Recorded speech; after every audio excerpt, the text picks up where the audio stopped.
was created, frankly. You increase the sophistication of the professional advisor. You increase the management skills of the in-house person who's charged with trying to make sure that value can be attained in this dispute. You bring in the best ideas from Harvard or from Pepperdine or from other schools around the world. You bring in people who are theorizing on it, you bring in the people who are actually practicing it, and the people who have looked at the post-mortems and on the basis of that metrics and those data are able to teach us something about the next time it happens and how you're going to do it. All these people, there's a danger, you see, that they all live in their own worlds and in their own rooms. They don't talk to each other enough. The mediators get together, the arbitrators get together, the professors get together, but nobody actually talks to each other. Or here's what the others really Exactly think, right, exactly right. So what we need is some ability to bridge all of those communities with each other, always with one objective, and that is to pursue the premise that risks and contingencies are manageable. You can manage the risk of disputes in the same way that you can manage interest rates through hedging, the same way that you can manage inventory by, you can manage this stream of contingencies, and you can do it professionally, and you can always do it better. It's those resources that if you take all the podcasts collectively, you made an important point, but it's also, I think, it's essential not just for us as parties to hear what arbitrators think, but I think, I hope that arbitrators listen to the discussion that I had with Tom Sikora, which is one of our initial podcasts, about what we think of arbitration, where the issue, it's part of a dialogue that needs to take place. It's not one where people are right or wrong. It's where there are actually different and very valid points of view. So I think it's also that is part of the process. Yeah, and also the whole dispute resolution community can sometimes forget that they're a service community to the corporate end user. Too often arbitrators and mediators talk about arbitration and mediation instead of what do these parties expect? What constitutes good service to the disputant in this arbitration? Am I doing what the party contracted me to do?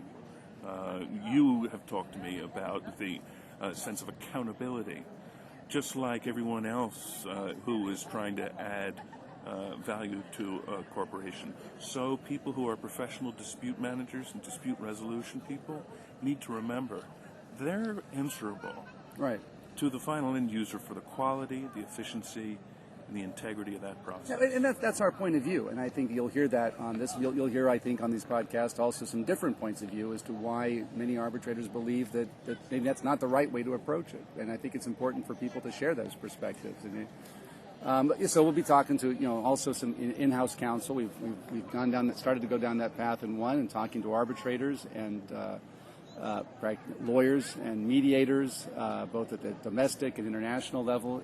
We'll talk to lawyers also who just do litigation in different countries, whether it's Brazil or France or Italy. I think we also talk to some academics, people who are also at the cutting edge of negotiation theory, and we're also, I think, going to try and talk to some scientists about some of the science behind disputes and the psychology of disputes and dispute resolution. I think and paleontologists as well, I understand. We got a paleontologist coming up on dinosaur right. dispute resolution, and so when you say that people who don't get this are dinosaurs, you may want to think twice. No. Because it may be that the dinosaurs didn't, that there is evidence that they found ways to work together. No, and I think that people who don't get this have a wonderful opportunity for learning. Yeah. Working in the dispute resolution field, studying disputes and the way they're settled and trying to devise better ways to do it is a highly gratifying practice, Mike. And it's not just gratifying with respect to one's study of law or of the way corporations work. It's personally a very rewarding and completing kind of a process. It's human nature. It is. You study human nature at the end of the day. Particularly when you do it internationally. You realize how much of this, we talk about cultural differences. It's really a lot of it's the universalities, how much we're all the same. And that one wonderful goal, which is we're not here just in order to compromise this problem or to split this baby. We're here to find out a way that these two corporations can work together better in the future, that you're actually adding value, you're adding economic value to the world. That's right. It's a really gratifying exercise. And we'll do this once every 2 weeks, right? Why not? Once every 2 weeks. Absolutely. Can I tell the story about the music now? Sure. Okay.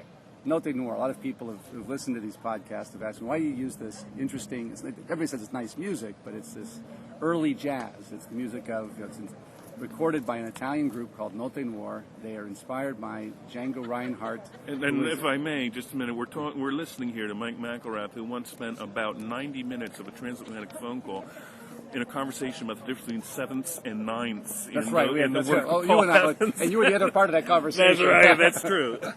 Go ahead. And we, that was a personal phone call. I don't think that was on G's. Absolutely not. Where was I? Oh, the music. Note Noir is an Italian group. They play the music of early jazz, like Django Reinhardt and Stefan Grappelli. Django Reinhardt was a Romanian, a gypsy background who grew up in France. Stefan Grappelli, one of the great jazz violinists. Playing, music played by African Americans, influenced by, brought over African tones and structured it with European harmonics and background. And here it is being played today by some Italians. And so I thought that young Italians inspired by that music, it just seemed to fit with the overall. This is bringing everything together. Well, you should also point out that through your generosity and the royalty payments, you're assisting starving artists and young people who are doing innovative work, aren't you? Well, you should also point out that the other reason that we're using this music is that the Note Noir is a group that. The leader of the group is a 19-year-old kid who lives across the street from me and said we could use the music and he wouldn't charge me anything. Wouldn't charge you anything? It's used with permission. You've Peter. done it again, Mike. Well done. All right. Say goodbye, Peter. Bye-bye. You've been listening to International Dispute Negotiation.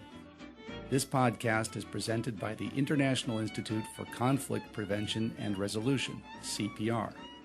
CPR is a membership-based nonprofit organization that promotes excellence and innovation in public and private dispute resolution, providing an international resource for the avoidance, management, and resolution of business disputes.